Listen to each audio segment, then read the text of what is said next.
What is up everyone? Andito na naman tayo at muling nagbabalik. Napakalayo pa ng ating hahabulin. No? Pero for today's episode, tingnan natin kung naka-score ba to si Father Paul. At magawang kaya ni Ibarra ang pagkaka-exkomunikado niya. Huwag na natin patagalin, panoorin na natin.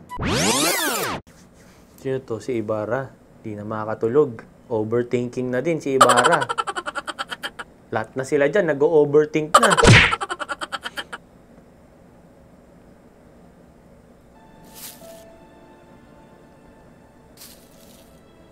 Sino yan? May kumakaluskos.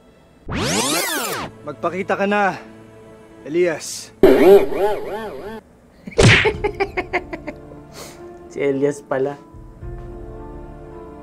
Tago-tago ka pa, Elias ha. Rinig na rinig ka naman eh. Parang Batman lang si Elias eh, no? Batman and Superman ba to? Senyor. Ano ba? Nilalagay mo lang ang buhay mo sa panganib. Dadamig mo pa ako eh. Exkomunikado kayo? Yun. Kalat na ang balita. Ito po yan, senyor. Nandito ako dahil mayroon kayong dapat na malaman. Mukhang iimbitahan na ni Elias si Ibarra na magkape sa Starbucks, no? Tapos pa-power na. Rekrutin mo na! Ngunit sila ay mga anak, asawa, kapatid, ama, at ina. Tsahin, tsuhin, lolo, lola. Sama mo na lahat. Aso, kambing, kalabaw, baka, ganyan. Sign up na, Ibarra. Ano pang hinihintay mo? Sabihin mo na agad, mabilis ang return of investment dito. Ano ba? Networking ba? Ano ba ini-invite ni Elias si Ibarra? Ngunit hindi ko na nais ng gulo, Ginoo. Naniniwala pa rin ako sa maayos na paraan upang maitama ang hindi makatarungan. Rizal level talaga eh, no?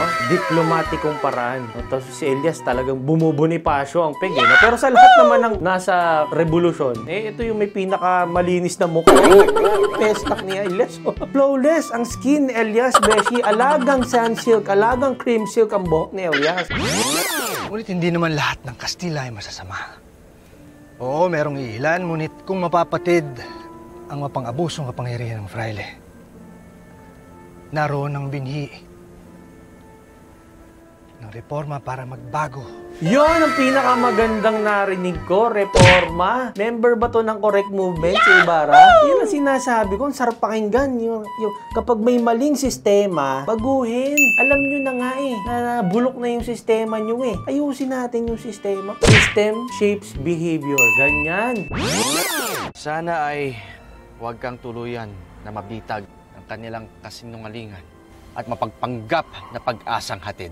Hanggang gusto niya talaga, revolusyon eh, no?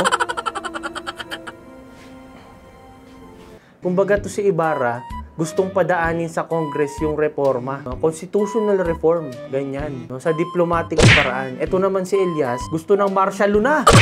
Kamay na bakal, baguhin na yan. Ang sumuway, sampal, ganyan. Parehas nilang gustong ayusin yung sistema, pero magkaiba sila ng paraan, no? Relate much sa current situation natin ngayon? Sa ating bulok na So kayo ngayon, saan kayo lulugar? Kayo ba ay Team Ibarra, which is daanin sa diplomasya? Or Team Elias na, let's go, tara na sa gera? Ang mga dating inaapi ay buong puwersa ng lalaban sa wakas. Buong puwersa ng lalaban. Talaga namang galit na galit si Elias, eh, no? Hanggang sa muli natin talaga, makikita, no? senyor. Ganda talaga nung sa lakot ni Elias, saan kayo nakakabili ng ganyan? Ano, nandiyan ka pa po lahat? Matindi ka din, ano? Lakas mong manyak talaga nito eh. Gusto talagang umiscore nitong buwisit na. Naku, tigas ng... Ano ba naman yan? Oh, ano pang gagawin mo? Ay, Diyos ko, hindi pa talaga na kontento dun sa kamay.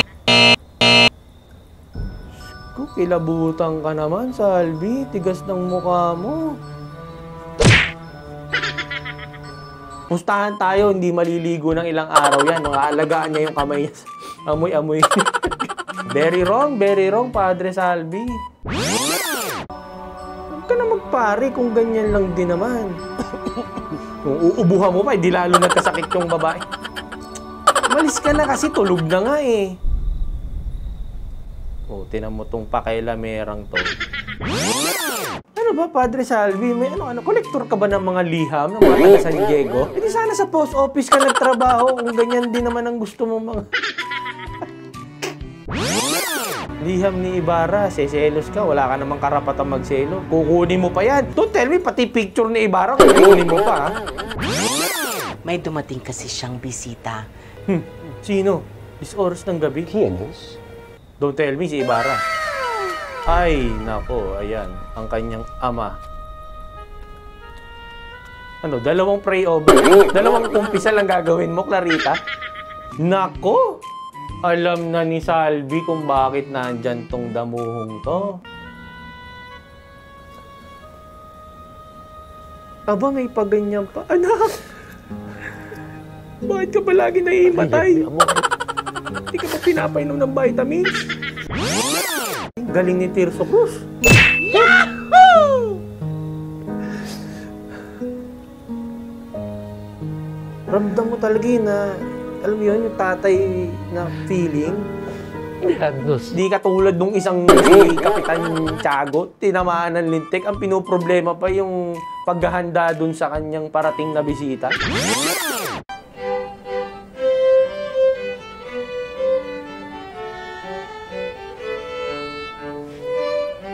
Dumating na ata yung bisita ni Kapitan Tiago.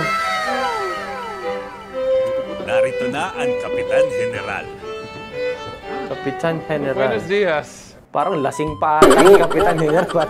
Buenos dias, mga pare. Ano ba yan? May pigin sa bahay. Yung anak mo may sakit dun sa isang kwarto. Tama ba yan? Hindi ba pwedeng sa ibang venue? Tatay-tatayan ni Clarita. Wala talagang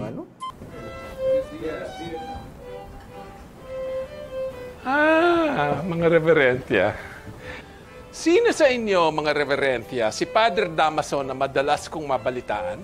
Siya po ay may karamdaman ang iyong ekselensya and está cansado kung Ano ba? kaya't wala siya rito. Madalas mo mabalitaan in a good news ba or in a bad news? Parang feeling ko bad news yung yung paghahanap niya. Parang asan ba dito yung siga? Sino ba yung siga dito? Parang ganun yung paghahanap niya, Hindi ko sure. Ikaw ang bagong kura na ipinalit sa aroganteng Damaso. Marahil po ay napagod ang inyong reverensya. Narito po siya kagabi at nagbantay sa aking anak na may sakit. Ang kanyang inaanak. Parad la orkesta! Ang ingay niyo daw kasi Dumadialog pa si Kapitan General Mukhang Gina G kayo sa pagdajam Pero feeling ko kung ang tinutugtog niyo dyan yung mga wag ka nang mawala. Huwag kang balain ang anak na may sakit ni Don Tiago. Yun ang sinasabi ko. Buti naman may utak dito sa mga Napabuti karakter ba ang na to. lagay ng iyong unika iha sa presensya ng fraile, Kapitan Tiago? O napasama? Ekselencia, narito na ang ginawa. Sino? Si Ibarra? Senyor Ibarra. Yahoo! Kumusta? BFF? Oo. Halika, doon tayo mag-usap. Tropa Pips? Inggit na naman si Sunny Side Up. Dalangin ko sana na sumama ka sa akin, ipagbili ang lahat ng iyong ari-arian, at doon na lamang manirahan. Ampunin mo si Ibarra? En Europa, puedes hacer todo lo que quieras. Y allí, como tu amigo, estoy seguro de tu seguridad. Naku, may job offer na pala si Ibarra Grabe, ganun kalupit si Ibarra, di ba? Iniimbitahan na mag-migrate sa ibang bansa. Tapos dito, ini-excommunicado nyo lang. Tinawa kayo ng kuliglig. Hindi ko maaaring lisanin ang bayang ito sa pagsunod sa kagustuhan ng aking ama na tulungan ng mga kababayan namin dito sa San Diego. At ipatayo ang Ibarra Learning Center. Diba? Hindi pa tapos Dito ko na rin nais mamuhay. Kasama si Maria Clara. At mamatay. Yun lang. Ang ganda na ng pangarap Ha? Ang ganda na ng pagkaka-hype ni Ibarra ng pangarap niya Basag trip ka naman Kakausapin ko ang arsobispo tungkol sa iyong excommunicatyon. May tiwala ako na makukumbinsi ko siya na ang iyong pagkatiwalag ay hindi makatwiran. Yahoo! Yun. Hangad ko lamang ang tagumpay sa iyong mga hangarin, Senyor Crisóstomo Ibarra. Thank you so much! I love you so much, Kapitan General. Pwede pahag. Isa kang hulog ng langit, sir. You already. Ay, sana laging nandiyan ka na lang, no? Huwag ka munang umalis sa Europa. Huwag ka muna mag-Europe, sir. Dito ka muna. Tropical, mag-beach-beach ka muna sa Cebu, ganyan. Mag-lamyerda ka muna. Punta ka ng Bigan, kuhain ka muna ng longganisa doon. Dito ka muna mag-stay, sir. Tulungan mo muna si Ibarra.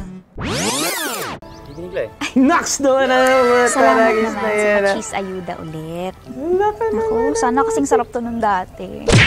Demanding. Bakit iba yung tawa mo ngayon, Clay? Bakit parang may paglandi yung tawa? Sana ka tulad ng dati, ha? May landi ngayon yung tawa mo, Clay, ha?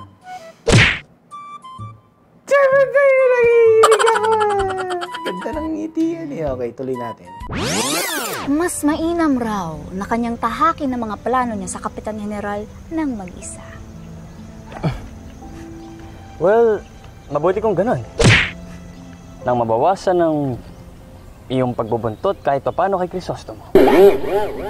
Tamo tong si Raulong to. Ganda na ng intro mo, eh. Mambubuisit ka na naman, Fidel. Pero ba't ganun? Ba't may parang something different doon sa pagkakasabi niya ng, well, mabuti kung ganun. Yung phrase na yon parang modern masyado, eh, no? Yung pagkaka-Taglish. Gusto na bang Taglish nun? Di ba dati English kung English, Tagalog kung Tagalog? Di naman sa pinag-overthink ko kayo, no? Pero huwag niyo ako i-spoil, ha?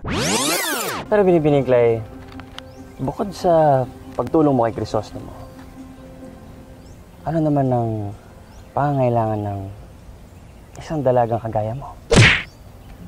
Paano ang iyong hinahangad? O inibig sa buhay? Issue ka, boy, ha? Gagawa ka ng issue, ha? Tutama tayo itsura ni Clive. Choroterong to. May iba pag-usapan lang, Fidel, ha? Ikaw ba, tinanong kita kung anong papel mo sa kwentong to bukod sa pagtulong kay Ibarra? Yun! Gusto rin namin malaman yan. Kwento? Kinabahan ako. Salamat ulit sa pa-cheese mo. Pero wala dito ang iyong amigo? Na siyang dahilan naman kung bakit ka nagpunta, di ba? Hindi, Clay. Ikaw talaga ang dahilan yan. Kunwari lang yan. Kunwaring pupunta kay amigo niya, pero ikaw talaga, Clay. Siya nga ba talagang dahilan na bakit ako tumutungo dito? Ang ko sa'yo. Bakit pa ba? Diretsoy mo na! Tresera mo na! Kwarta! Quinta! Irekta mo na, Fidel! Hindi na kinikilig ako. Oh, bakit ka biglang natahimik? Ha? Time out. So, hindi ka makasagot ngayon. Grabe. Inaamin na ni Fidel. Although, hindi pa siya technical na inaamin, no? Pero, Babu. Binibining Clay, sandali. ano na? Ba't aminin mo na kasi? Ang tagal, eh. Nag-uusap pa tayo, hindi ba? Oo nga. Naalala ko kasi meron pa pala akong mga gawaing bahay na Jesus! Napopol ka na, Clay. Na, umaamin ka na, girl. Tsaka teka lang, bakit mo siya tinalikuran, kinakausap kapag gusto mo pa masapak? Di ba bawal yun nung panahon na yon? Naubos na ako ng oras eh. Kaya, sige na. Sandali, Binibining Clay, kung gano'n na hindi na ako mag-aaksepa ng oras. Oh my gosh. Binibining Clay, bulag ka ba?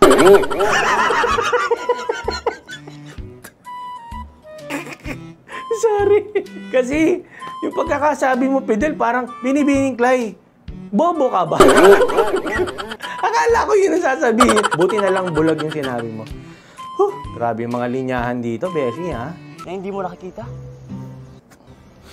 O sadyang manhid ka lang na hindi mo nararamdaman? Sabihin mo na kasi. Ang halin ba? Sa kabila ng iyong bangis Yun. at naglilisto ng bruha. At sa kabila ng pagiging estranghera mo, na hindi namin alam kung sino kang tunay o kung saan ka man nanggaling. Iniibig kita. Sabihin mo na, Fidel. Binibining Clay, Iniibig kita. tinanggap kita ng buong buo. What? Wow! Wow, Ano naman ang kaibahan mo? Tinanggap mo ko? Teka lang, Fidel. Parang very wrong ata. Nagsulat ka na naman ata ng ibang module, Fidel, ha? Wala naman ata sa module ni Ibarra yan, Fidel. Anong tinanggap mo? Anong tinanggap? So, thank you. Ulo pala to si Fidel, eh. Ang ganda na, eh. Okay na, kinikilig na yung bata natin, eh. Ay, nako, Fidel. Good luck sa'yo, boy. At mukhang BB's mode na naman ata to si Clay. Ano raw? iniibig kita, Binibinilay. Yan! Ay, paradis na yan. Sheesh! Sa wakas! Oh my gosh! Oh my gosh! Clay, nahinga ka pa ba, Clay? Clay, huminga ka, Clay. Baka mapuwing ka, girl. Dumilat ka ng ganyan. Ano na? Grabe yung Fidel, ah. Umami na talaga siya, no? Putik, sana hindi naman mabaste. Huwag naman sana. Escuchen todos. Tutulungan ng Kapitan General si Senyor Crisostomo Ibarra upang matanggal ang ekskomunikasyon ng Ginoo. Good job! May sakit si Maria Clara? Hindi ka updated. Tiyo, Pati nyo kayo maaari po bang madalaw at makausap si Maria? Hindi na makakahindi yan. Puntahan mo na sa kwarto. Andyan na, ilang steps na lang eh. Wala nang magagawa yan. Maria Clara, kumapit ka. Andyan na ang iyong medisina. Si Ibarra. Pupusta ako, gagaling agad tong babaeng to. Naku, inarte-inarte lang naman to.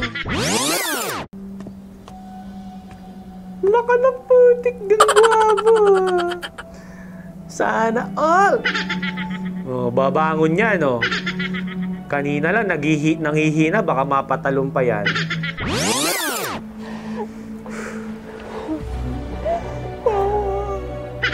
Buti naman. Ay, Diyos ko, buti naman. Santa Maria, Santa Barbara, San Anton. Ano naman ang problema mo, Tia? Lumayas-layas ka nga. Nagmo-moment yung dalawa eh. Basag na naman to ng moment si Tia eh. Oh, pasanta-santa ka pa dyan, tinama ka ng lintik. Ayaw na lang maging happy dun sa kanyang pamangkin.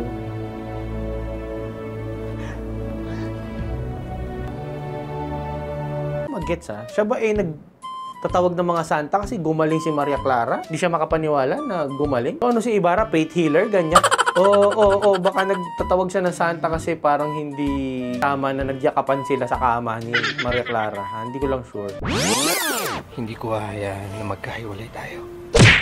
Yun. Buti naman. Dahil naroon ang pangako ko. Ano ba, hindi ba uso kumurap dati? Bakit parang hindi kumukurap yung mga characters ngayong episode na to? Kanina si Clay, ngayon si Ibarra. Ano bang meron ngayong episode na to? Ba't parang hindi kayo kumukurap?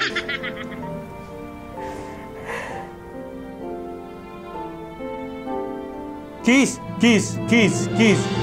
Okay na rin yun. Pwede na yan. Hug! Hug! Hug! Hug! Nya! Makasabunot, Ibarra.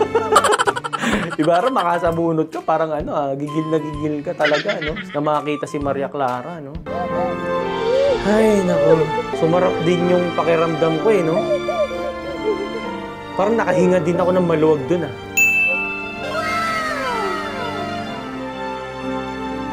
Hi! Happy ending for this episode. Buti naman. Hindi ko alam sa inyo, pero for me, for today's video, ako ay napaka-happy. Dahil happy ang Maria Clara at Ibarra natin. At happy ako for Fidel. Hindi ko lang sure kung happy si Clay, no? Kasi naway kumurap na by next episode si Clay doon sa pag-amin ni Fidel sa kanya. So, hanggang dito na lang mga Ginoo at Binibini. Hanggang sa muli. Bye-bye.